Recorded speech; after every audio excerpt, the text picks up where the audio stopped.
রাজ্যের বর্তমান শিক্ষা ব্যবস্থায় সরকারি এবং সরকার পোষিত বিদ্যালয়ের সমস্ত শিক্ষক শিক্ষিকাদের নিজেদেরকে আপডেট রাখা এবং নতুন প্রশিক্ষণ পদ্ধতি শেখার জন্য বর্তমানে দীক্ষা প্ল্যাটফর্মের মাধ্যমে অর্থাৎ digital infrastructure for knowledge sharing এর মাধ্যমে নিষ্ঠা অর্থাৎ national initiative for school heads and teachers holistic advancement নামক জাতীয় প্রশিক্ষণ কর্মসূচি বর্তমান শিক্ষা ব্যবস্থায় যেন প্রায় বাধ্যতামূলক হয়ে উঠেছে। এই নিষ্ঠা প্রশিক্ষণের প্রভাব প্রতি বছরই বিদ্যালয়ের ইউডাইস ফিল আপ করার সময় দেখা যায়। তো ইউডাইস প্ল্যাটফর্মে শিক্ষকদের এই নিষ্ঠা প্রশিক্ষণ সম্পর্কে গুরুত্বপূর্ণ একটি আপডেট আমি সরাসরি দেখানোর চেষ্টা করব। আপনারা ভিডিওটি শেষ পর্যন্ত দেখবেন, আশা করি ভিডিওটি কাজে লাগবে। ভালো লাগলে অবশ্যই লাইক দেবেন এবং চ্যানেলটি সাবস্ক্রাইব করে রাখবেন। তো ইউডাইস অর্থাৎ unified district information system for education হলো ভারত সরকারের শিক্ষা মন্ত্রকের অধীনস্থ department of school education and literacy বিভাগের একটি শিক্ষা ব্যবস্থাপনা মডিউল, যার মাধ্যমে প্রতি বছর স্কুলের বর্তমান পরিকাঠামো, ছাত্রছাত্রী এবং শিক্ষকদের বিস্তারিত এবং নির্ভুল তথ্য আপডেট করা হয়। তো ইউডাইস মডিউলে শিক্ষকদের যে সমস্ত তথ্যগুলো দেওয়া হয় সেখানে প্রতি বছরই নিষ্ঠা প্ল্যাটফর্মের মাধ্যমে সংশ্লিষ্ট শিক্ষক শিক্ষিকারা কোনো ট্রেনিং করেছেন কিনা বা প্রশিক্ষণ নিয়েছেন কিনা সেটা জানতে চাওয়া হয়।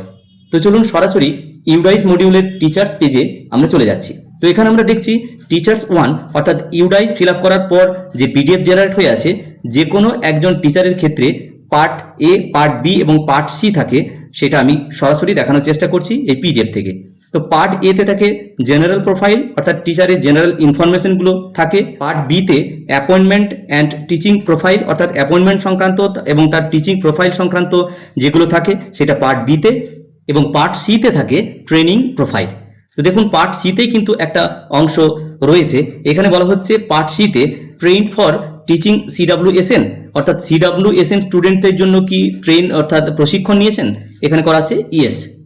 তারপরে বলা হচ্ছে trend in computer for use in teaching অর্থাৎ কম্পিউটার কি ব্যবহার করা হয় টিচিং এর জন্য, ওই টিচার কি ব্যবহার করে, এখানে নো করা আছে। কোনো ট্রেনিং নিয়েছে কিনা অর্থাৎ ট্রেনিং রিসিভড সাবজেক্ট নলেজ অর্থাৎ সাবজেক্টের টিচিং উনি নিয়েছেন, নলেজ ওনার আছে। তারপরের পয়েন্টে বলা হচ্ছে ট্রেনিং নিডস অর্থাৎ ওনার কি কোনো ট্রেনিং এর প্রয়োজন আছে, তো আইসিটি স্কিল অর্থাৎ কম্পিউটার সংক্রান্ত ওনার স্কিল প্রয়োজন, এটা কিন্তু দেওয়া হয়েছে। এরপরে যেটা ইম্পর্টেন্ট অর্থাৎ গুরুত্বপূর্ণ যে অংশটি আমি দেখানোর জন্য আজকের এই ভিডিও, সেটাতে বলা হচ্ছে whether teacher received training under নিষ্ঠা। দেখুন এখানে কিন্তু বলা হচ্ছে অর্থাৎ এই অপশনে ইউডাইসের 3.3.24C এই অপশনে কিন্তু প্রতি বছরই জানতে চাওয়া হয় ওই সংশ্লিষ্ট শিক্ষক শিক্ষিকারা নিষ্ঠার অধীনে যে সমস্ত কর্মসূচি বা জাতীয় প্রশিক্ষণ কর্মসূচি চলছে তার আন্ডারে উনি ট্রেনিং নিয়েছেন কিনা সেটা কিন্তু জানতে চাওয়া হচ্ছে। তো এতদিন পর্যন্ত এই অপশনে গিয়ে নো করা হতো অর্থাৎ সংশ্লিষ্ট ওই শিক্ষক শিক্ষিকা নিষ্ঠা প্রশিক্ষণ নেননি। এবার হয়তো আগামীতে ধাপে ধাপে এই প্রশিক্ষণ বাধ্যতামূলক করা হতে পারে এবং ইউডাইস প্ল্যাটফর্মের মাধ্যমে শিক্ষকদের বাধ্যতামূলকভাবে হয়তো এই অপশনটি অর্থাৎ নিষ্ঠা প্রশিক্ষণ নিয়েছেন কিনা এটা ইয়েস অথবা নো এর আকারে সাবমিট করতে হবে, অথবা এই প্রশিক্ষণ নিয়ে থাকলে সর্বমোট তিনি কত ঘন্টার প্রশিক্ষণ নিয়েছেন তাও জানতে চাওয়া হতে পারে।